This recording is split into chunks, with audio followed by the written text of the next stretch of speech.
আল্লাহ তাআলার তৌফিক ছাড়া কোনো কিছুই তো হাসিল হয় না। এবং একজন ইমানদারের জীবনে সবচেয়ে বড় যে সম্পদ আল্লাহর কাছ থেকে লাভ করার, অর্জন করা, সেটা হচ্ছে তাকওয়া। কোরআনে কারিমের শুরু থেকে শেষ পর্যন্ত তাকওয়ার কথাই মৌলিকভাবে বলা হয়েছে। একেবারে শুরুতেই আসছে হুদাল লিল মুত্তাকিন। এই যে 30 পারা কোরআন আল্লাহ তাআলা নাজিল করেছেন, এটার দ্বারা উপকৃত হওয়ার জন্য তাকওয়ার গুণ থাকতে হবে। জান্নাতের ব্যাপার আল্লাহ পাক বলে দিয়েছেন উইদ্দাত লিল মুত্তাকিন, জান্নাতটাও তৈরি করা হয়েছে যাদের ভেতরে তাকওয়া আছে তাদের জন্য। এবং দুনিয়ার জীবনটা আল্লাহ পাক সহজ করে দেন যার মধ্যে তাকওয়া আছে তার জন্য। একেবারে ধারণার বাইরে, কল্পনার বাইরে তার জীবন সহজ হয়। তার জীবনের যত উপকরণ দরকার, যত কিছু দরকার জীবন জীবিকা, সব আল্লাহ পাক ধারণার বাইরের জায়গা থেকে তাকে দান করেন, সব তাকওয়ার কারণে। তো এই তাকওয়াটা হাসিল হওয়ার জন্য বা হাসিল করার জন্য আমরা কি দোয়া করব? এই ক্ষেত্রে রাসূল সাল্লাল্লাহু আলাইহি ওয়াসাল্লাম থেকে বর্ণিত একটি বিশেষ দোয়া, নবীজি সাল্লাল্লাহু আলাইহি ওয়াসাল্লাম সেজদায় গিয়ে এই দোয়াটি পড়েছেন। আল্লাহুম্মা আতি নাফসি তাকওয়াহা ওয়া যাক্কিহা আনতা খায়রু মান যাক্কাহা আনতা ওয়ালিউহা ওয়া মাওলাহা। আল্লাহুম্মা আতি নাফসি তাকওয়াহা, এটার বাংলা উচ্চারণটাও লিখে দিয়েছি। আসলে বাংলা দিয়ে আরবিটা পরিপূর্ণভাবে আদায় করা যায় না, তারপরে লিখে দিয়েছি।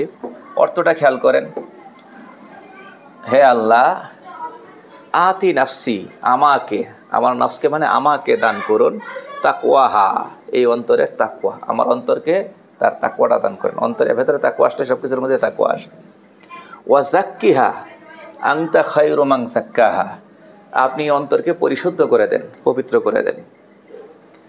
আপনি সর্ব উৎকৃষ্ট অন্তর পরিশুদ্ধকারী। আল্লাহ ছাড়া আর কেউ অন্তর পরিশুদ্ধ করতে পারে নাকি?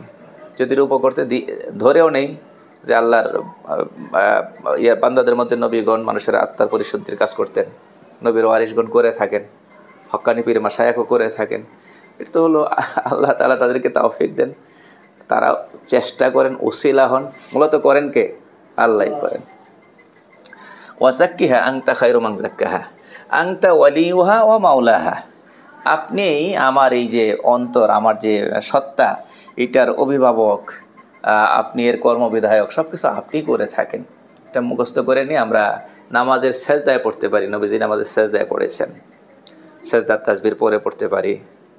আরও দোয়া ইচ্ছে করলে এটার সাথে আগে পরে পড়তে পারি, এটাও একটা দোয়া। আবার নামাজের ভেতরে আরও এক জায়গায় পড়া যাইতে পারে, সেটা হলো যে নামাজের সালাম ফিরানোর আগে দোয়া মাসুরের জায়গায় পড়তে পারি। একাধিক দোয়া তো পড়া যায়, তো সেখানে আমরা এটা যোগ করতে পারি, বা কোনো সময় কম থাকলে শুধু এটা পড়তে পারি। নামাজের বাইরেও পড়তে পারি।